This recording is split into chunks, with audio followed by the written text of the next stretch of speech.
Hi అండి, ఎలా ఉన్నారు? అందరూ బాగున్నారా? సో నేను కూడా బాగున్నాను. మీరందరూ కూడా బాగుండాలని కోరుకుంటున్నాను. అయితే వీడియోలోకి వెళ్ళే ముందు ఒక చిన్న మాట, ఛానల్ని ఫస్ట్ టైం వాచ్ చేసే వాళ్ళైతే తప్పకుండా ఛానల్ని వాచ్ చేసి ఒకసారి వీడియోస్ చూసి నచ్చితే సబ్స్క్రైబ్ చేసుకోండి. వీడియో మీకు నచ్చితే ఏమాత్రం ఇందులో ఇన్ఫర్మేషన్ మాకు యూస్ఫుల్ అనిపించినా లేకపోతే తెలుసుకోవాలని ఆసక్తి ఉన్న వాళ్ళైనా సరే వీడియో చూసాక డెఫినెట్గా లైక్ చేయండి, ప్లీజ్ మర్చిపోవద్దు. అండ్ ఈరోజు వీడియోలోకి వెళ్ళిపోతే ఈరోజు కార్తీక సోమవారం, రెండో వారం. ఈరోజు కార్తీక నోములు నోచుకునే వారికి ఏ అడ్డంకులు లేకుండా ప్రశాంతంగా పూజ జరగాలని కోరుకుంటున్నాను. పొద్దున్నే 5 గంటలకు లేస్తాను కానీ ఆదిత్యాన్ని రెడీ చేసి బ్రేక్ఫాస్ట్ ప్రిపేర్ చేసి వాడిని బస్ ఎక్కించేసరికి నాకు 6:30 అయిపోతుంది. సో ఇంకా అప్పుడు వెంటనే వచ్చి మళ్ళీ ఇల్లు క్లీన్ చేసుకొని ఫ్రెష్ అప్ అయ్యి పూజ చేసుకుంటాను. సో అంతకన్నా ముందంటే కొంచెం చేయడానికి అవ్వట్లేదు అనమాట. నైట్ మినిమం పడుకునేసరికి 12 అవుతుంది. మళ్ళీ వెంటనే 4కి లేవాలంటే కొంచెం కష్టంగా ఉంటుంది. ఇంకా మార్నింగ్ 7 అయిపోతుంది. ఆ టైంకి అలా పూజ చేసేసుకొని ఇంకా మార్నింగ్ ఈవినింగ్ 2 పూట్ల పూజ చేసుకుని దీపం పెట్టుకుంటాను. ఈ మాసం అంతా నామాలు అయితే కంపల్సరీ ఉంటాయి మా వాళ్ళకి కూడా పెట్టించుకోవడం చాలా ఇష్టం. ఇక మధ్యాహ్నం సాయంత్రం వరకు కూడా అలాగే ఉంటుంది బొట్టు చక్కగా.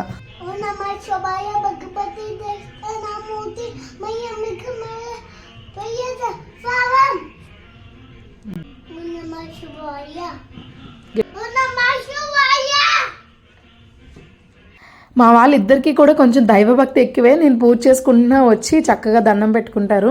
వాడు గబగబా శ్లోకం చదివేశాడు. అసలు నెమ్మదిగా చదవరా అన్నా కూడా వినిపించుకోవట్లేదు. విషయం ఏంటంటే ఇంక అక్కడ దేవుడి దగ్గర సీతాఫలం పెట్టాను కదా, సో అది తినడానికి తొందరగా పూజ అయిపోయి దండం పెట్టేసుకుంటే తొందరగా మా అమ్మ ఇచ్చేస్తుంది అని చెప్పేసి ఇంక వాడు అలా ఫాస్ట్గా అరిచేస్తున్నాడు అనమాట.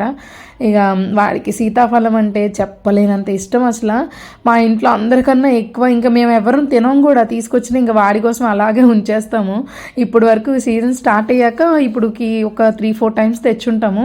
ఆ 3-4 టైమ్స్లో కూడా ఆదిత్య ఒకటి తినుంటాడు. వాడు పెద్దగా ఇష్టపడ్డా అనమాట. ఇంకా వీడికి మాత్రమే సీతాఫలం రోజుకి ఒకటి తింటూ ఉంటాడు.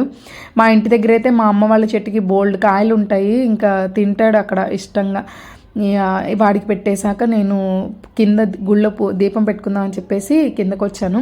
వాడికి ఏం పెట్టకుండా కిందకు వస్తే ఆ పైనుంచి పెద్ద పెద్ద కేకలు పెడతా ఉంటాడు. ఇక్కడ ఆడవాళ్ళు డైలీ వచ్చి 2 పూట్ల గుళ్ళో దీపాలు పెట్టుకొని పూజ చేసుకుని వెళ్తారు. సో నేను కూడా కుదిరినప్పుడల్లా చేస్తాను. ఇంకా ఈ కార్తీక మాసం అయితే డెఫినెట్గా చేస్తాను. ఇక పైకి వచ్చేసి బ్రేక్ఫాస్ట్ కింద పోహా చేశాను అనమాట. సింపుల్గా అయిపోతుందని ఇంకా అదే తింటున్నాను. అయితే తమ్నైల్లో నేను మెన్షన్ చేశాను కదా మామూలుగా అమరన్ మూవీ ఎంతమంది చూసారని చెప్పేసి. నేనైతే 2 వీక్స్ బ్యాక్ చూశాను. యాక్చువల్గా బయట థియేటర్కి వెళ్ళి చూద్దాం అనుకున్నాను, కుదరలేదు. కొంచెం దూరంలో ఉంది. అది కాక తెలుగు లేదనమాట, ఓన్లీ తమిళ్ అండ్ హిందీ మాత్రమే ఉంది. ఎప్పుడు తెలుగు లాంగ్వేజ్లో వదులుతారు కానీ మరి ఈసారి సినిమా ఎందుకనో ఇవ్వలేదు. సో అందుకనే వెళ్ళలేదు. మంచి ప్రింట్ వచ్చిన తర్వాత మేము డౌన్లోడ్ చేసుకొని ఇంట్లోనే చూస్తాము. ఓపెన్గా చెప్పేస్తున్నాను, మా వాళ్ళ సినిమా అయితే డెఫినెట్గా థియేటర్కి వెళ్ళి చూస్తాను. ఫస్ట్ టైం ఇట్లా డౌన్లోడ్ చేసుకొని చూసాను అనమాట. ఆగలేకపోయాను వెళ్ళేదాకా. తెలుగులో మళ్ళీ ఇస్తారో లేదో అనేసి చూస్తాను. చూసిన వాళ్ళకైతే సినిమా ఎలా అనిపించిందో నాకు డెఫినెట్గా షేర్ చేసుకోండి. సో ఆ సినిమా చూసాక నాకు చాలా నేను కొన్ని నా పర్సనల్గా నా ఫీలింగ్స్ కొన్ని నేను ఫేస్ చేసిన కొన్ని మీతో షేర్ చేసుకోవాలనిపించింది. నేను బ్రేక్ఫాస్ట్ చేసి అలా కూర్చున్నానో లేదు, మన కేరళ అమ్మాయి వెళ్ళిపోతున్నాను అని చెప్పడానికి వచ్చింది. సో అదే రోజు ఈవినింగ్ తనకి ట్రైన్ అనమాట, వెళ్ళిపోతుంది. వెళ్తూ నా కోసం ఇయర్ రింగ్స్ గిఫ్ట్గా తీసుకొచ్చి ఇచ్చింది. సో మంచి ఫ్రెండ్ అనమాట, చాలా స్వీట్ పర్సన్, చాలా అమాయకంగా ఉంటుంది. నాకన్నా 2 years జూనియర్. ఇక తను వెళ్ళిపోయింది. మంచి ఫ్రెండ్. నేను ఇంకా అంటే రోజు కలుస్తూ ఉంటాం కదా, కొద్దిగా మిస్ అవుతాను. సో ఫోన్లో అయితే టచ్లో ఉంటానని చెప్పింది.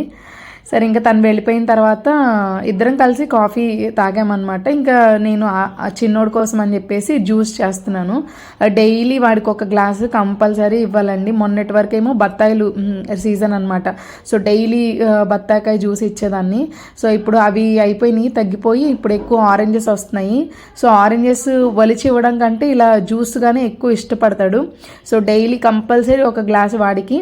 అండ్ ఆదిత్య పొద్దున్నే పాలు తాగి వెళ్తాడు కాబట్టి వాడికి ఈవినింగ్ వచ్చిన తర్వాత 5కి అట్లాగా ఇస్తాను అనమాట. అయితే ఇక్కడ మేజర్గా 2 విషయాలు చెప్తాను. ఒకటి, మా హస్బెండ్ని చేసుకోవడం వలన నేను భయపడ్డానా లేకపోతే ఏంటి, అసలు మా లైఫ్ ఎలా ఉంటుంది, ఆ సినిమాలో చాలామంది చూసి ఇప్పుడు యాక్చువల్గా కొంతమందికి భయం, అలా బోర్డర్లో ఉంటారు అని భయపడే వాళ్ళకి ఆ సినిమా చూస్తే ఇంకా కొంచెం భయం వేస్తుంది, బాధ వేస్తుంది.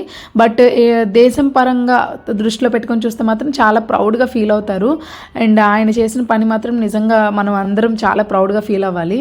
బట్ సినిమాలో చూసేంత వరకు వేరే వాళ్ళ లైఫ్ అంటే ఓకే, బట్ మన దగ్గరలో ఉన్న చుట్టాలు, మన చుట్టుపక్కల ఉన్న వాళ్ళు అలాంటి ఫీల్డ్లో ఉంటే వాళ్ళు పైకి మామూలుగా అబ్బా సూపరు, అబ్బా దేశానికి సేవ్ చేసే ఛాన్స్ దొరికింది అని ప్రౌడ్గా చెప్తారు, కానీ వెనకాల చాలా మాటలు అంటారనమాట. సో అది నేను ఎలా ఫేస్ చేశాను, మాకు రియల్ లైఫ్లో కొన్ని సిచ్యువేషన్స్ ఎలా వచ్చాయని చెప్తాను. అండ్ దాంతోపాటు మా హస్బెండ్ని పెళ్లి చేసుకున్నాక నాలో వచ్చిన కొన్ని మేజర్ చేంజెస్ కూడా చెప్తాను. ఇప్పుడున్న నేను, నా పెళ్ళికి ముందున్న నేను చాలా డిఫరెన్స్ ఉంది. అంటే కొంచెం ఎలాంటి డిఫరెన్స్ అనేది కూడా నేను వీడియోలో చెప్తాను, స్కిప్ చేయకుండా చూడండి.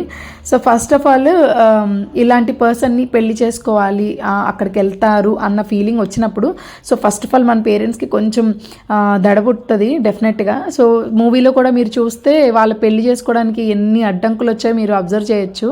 సో వాళ్ళు ఆల్మోస్ట్ ఇంట్లో చెప్పిన తర్వాత 4 to 5 years వరకు ఇంట్లో వెయిట్ చేసి ఓపిక్గా వాళ్ళని ఒప్పించి పెళ్లి చేసుకున్నారు. మీరు మూవీలో అబ్జర్వ్ చేస్తే అతను ముకుందన్ గారు ఆర్ఆర్లో వర్క్ చేసినట్టు చూపిస్తారు. ఆర్ఆర్ అంటే రాష్ట్రీయ రైఫిల్స్ అనమాట. సో వాళ్ళు ఎక్కువ ఫైటింగ్ గ్రూప్లోనే ఉంటారు, ఎలాంటి సెన్సిటివ్ ఏరియాస్లో ఎక్కువగా ఉంటారనమాట.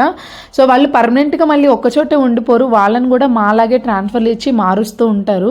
బట్ ఏంటంటే వాళ్ళకి మాకు ఇక్కడ పర్సన్కి ఓన్లీ పర్సన్ టు పర్సన్కి విడివిడిగా వస్తాయన్నమాట ట్రాన్స్ఫర్స్. బట్ ఆయన ఉన్న ట్రేడ్లో ఏంటంటే వాళ్ళు గుంపుగా ఉంటారు, ఒకే చోట ఒక 30-40 మెంబర్స్ ఉంటారు. వాళ్ళందరినీ ఒక చోట నుంచి ఇంకో చోటకి ఒకేసారి కలిపి ట్రాన్స్ఫర్ చేస్తారనమాట.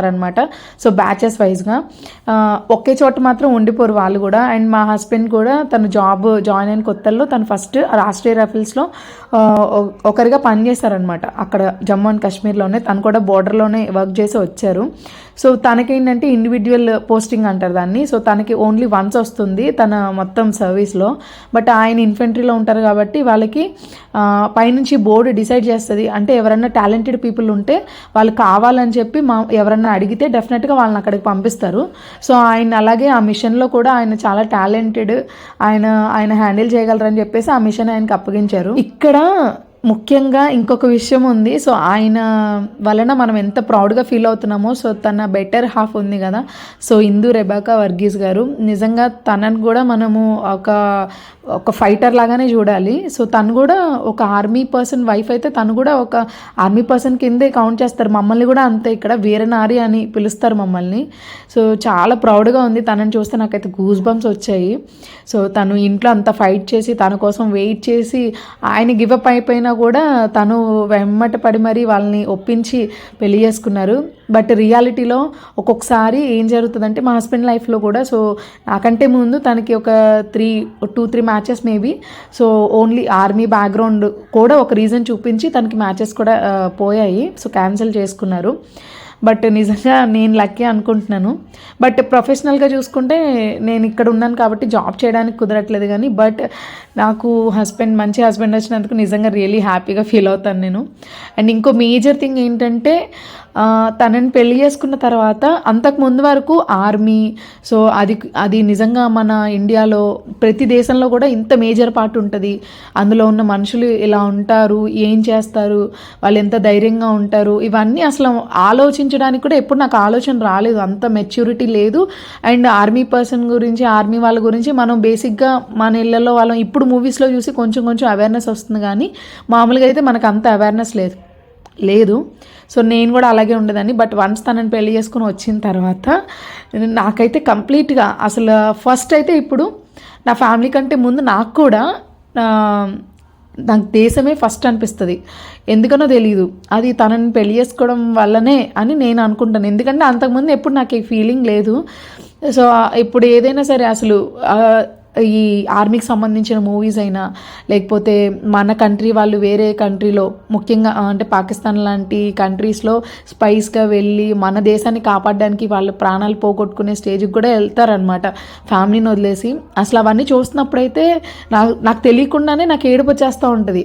ఇప్పుడు ఏదైనా వెబ్ సిరీస్ నేను చూస్తున్నప్పుడు అందులో దీనికి సంబంధించినవి ఉంటే అది లాంగ్వేజ్తో సంబంధం లేకుండా నేను అది ఇంగ్లీష్లో ఉన్నా చూస్తాను, స్పానిష్లో ఉన్నా, ఏ లాంగ్వేజ్లో ఉన్నా సరే అలాంటి మూవీస్ అన్నీ చూస్తాను. సో నాకు లాంగ్వేజ్ రాకపోతే అట్లీస్ట్ నేను అది నార్మల్గా చూసి అర్థం చేసుకోగలను కదా. సో ఓన్లీ డైలాగ్స్ అని కాకుండా అంత ఇష్టం అనమాట.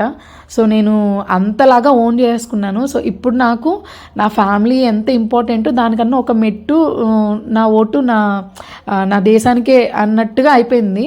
సో ఇప్పుడు మా హస్బెండ్ని అడిగితే తను కూడా అంతే. మా హస్బెండే కాదు, ఇక్కడ ఉన్న ప్రతి ఒక్క ఆర్మీ పర్సన్ కూడా ఒకవేళ బోర్డర్లోకి వెళ్ళి అలాంటి ముకుందన్ గారి ప్లేస్లో ఉంటే ప్రతి ఒక్కళ్ళు కూడా ఇక్కడ ఉంటే ఫ్యామిలీకి దగ్గరగా వెళ్ళాలనిపించదు, భయంగా అనిపిస్తుంది. కానీ వన్స్ వాళ్ళు అక్కడికి స్టెప్ ఇన్ అయిపోతే అసలు మన గురించి నెక్స్ట్ ఆలోచిస్తారు, ఫస్ట్ దేశం గురించి ఆలోచిస్తారు. సో ఆ ప్లేస్లో ఎవరున్నా సరే వాళ్ళకి ఎదురు వెళ్తారు, మనల్ని కాపాడడానికే ట్రై చేస్తారు, వాళ్ళ ప్రాణాలు పోతాయని తెలిసినా కూడా. సో అలాంటి ఫీలింగ్ ఉంటుంది అనమాట, అలాంటి గట్స్ వచ్చేస్తాయి వాళ్ళకి. సో అలాంటి వాళ్ళని పెళ్లి చేసుకున్న మాలాంటి వాళ్ళకి కూడా మ్యాక్సిమం ఇలాగే ఉంటారు. సో కొంతమంది ఉంటారు భయపడే వాళ్ళు కూడా. బట్ ఇన్ మై కేస్ ఎందుకనో నేను ఫస్ట్ నుంచే కొంచెం అడ్వెంచరస్గా, ఇండిపెండెంట్గా ఉంటాను. సో నాకు ఇలాంటి హస్బెండ్ దొరకడం వల్ల అది ఇంకా యాడ్ ఆన్ లాగా అనిపించింది. ఇంకా చాలా కాన్ఫిడెంట్గా ఫీల్ అవుతాను నేను. అసలు ఏ పనైనా నేను ఒక్కదాన్నే చేయగలను అనే ఫీలింగ్ నాకు ఫస్ట్ నుంచి ఉండేది. సో నాకు తెలియదు, నా పెళ్ళయ్యాక మా హస్బెండ్ చెప్తా ఉండేవారు. సో ఈ క్వాలిటీ నచ్చే నేను సెలెక్ట్ చేసుకున్నాను. ఎందుకంటే ఆర్మీ పర్సన్ ఎప్పుడు ఎలా ఉంటారో తెలీదు. సో మేము ఎలా ఉన్నా సరే మీరు ఫ్యామిలీని లీడ్ చేయగలగాలి అనే క్వాలిటీ డెఫినెట్గా ఉండాలి ప్రతి ఒక్క ఆర్మీ పర్సన్ వైఫ్కి. సో ఆ క్వాలిటీ నాకు నచ్చింది అని చెప్తారనమాట ఇప్పటికీ కూడా. సో నాకైతే చాలా బాగా అనిపిస్తుంది. బట్ ముకుందన్ గారు అన్ఫార్చునేట్లీ ఆ రోజు జరిగిన గొడవల్లో ఆయన నిజంగా సాక్రిఫైస్ చేశారు ఆయన లైఫ్ని.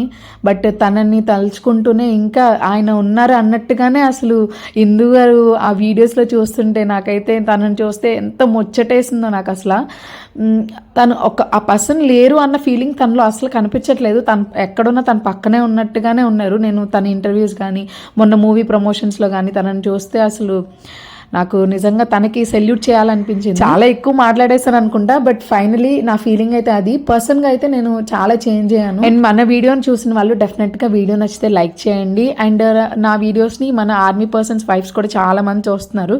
సో మీకు కూడా ఇలాంటి ఫీలింగే ఉందా అని నాకు కూడా కామెంట్ సెక్షన్లో చెప్పండి. చాలా మంది మ్యాక్సిమం ఇలాగే ఉంటారు. అండ్ ఇంట్లో వర్క్స్ అయితే అలా కంటిన్యూస్గా జరుగుతూనే ఉన్నాయి మీతో మాట్లాడుతూ. అండ్ చాలా రోజులు అయిపోయిందని చెప్పేసి మా లగేజ్ బ్యాగ్స్ అన్ని తీసి నీట్గా క్లీన్ చేసి బయట పెట్టుకున్నాను. ఇంకా పిల్లల కోసమేమో ఈ చిలకడ దుంపలు స్నాక్స్ చేస్తున్నాను. నేను మాత్రం మా చిన్నోడు కింద తిరుగుతున్నాడు, ఆ వచ్చే గ్యాప్లో ఒక సీతాఫలం అయితే తినేసాను. బాగా తినాలనిపించింది ఎందుకో. అండ్ ఆర్మీలో ఒక్కొక్కసారి దూరంగా కూడా మన రిలేషన్షిప్ని కంటిన్యూ చేయాల్సి వస్తుంది. అలాంటప్పుడు మోరల్ సపోర్ట్ ఎక్కువ ఉండాలన్నమాట. లాంగ్ డిస్టెన్స్ రిలేషన్షిప్ అనేది ఈ డిఫెన్స్లో ఉన్న ఫ్యామిలీస్కి క్వైట్ కామన్. సో మన ఇళ్ళ దగ్గర ఏంటంటే అమ్మ ఇక్కడ అతను అక్కడ ఉంటే చాలా డిఫరెంట్గా చూస్తారు. సో అదంతా ఇంకా వేరే స్టోరీ. మళ్ళీ ఈసారి సిచ్యువేషన్ వచ్చినప్పుడు డెఫినెట్గా షేర్ చేసుకుంటాను. ఇడ్లీ కుక్కర్లో కింద కొంచెం వాటర్ పోసుకొని పైన ప్లేట్కి లైట్గా గీ అప్లై చేసేసి ఇక దుంపలన్నీ అందులో పెట్టేసి ఆవిరికి ఉడకపెట్టేసాను. ఇక మార్నింగ్ లేచాక ఈవినింగ్ వరకు మధ్యలో కూర్చోడానికి కూడా టైం ఉండదు నాకు. ఇంకా అట్లాగే ఈవినింగ్ అయిపోయింది. సో దీపం కూడా పెట్టేసుకున్నాను.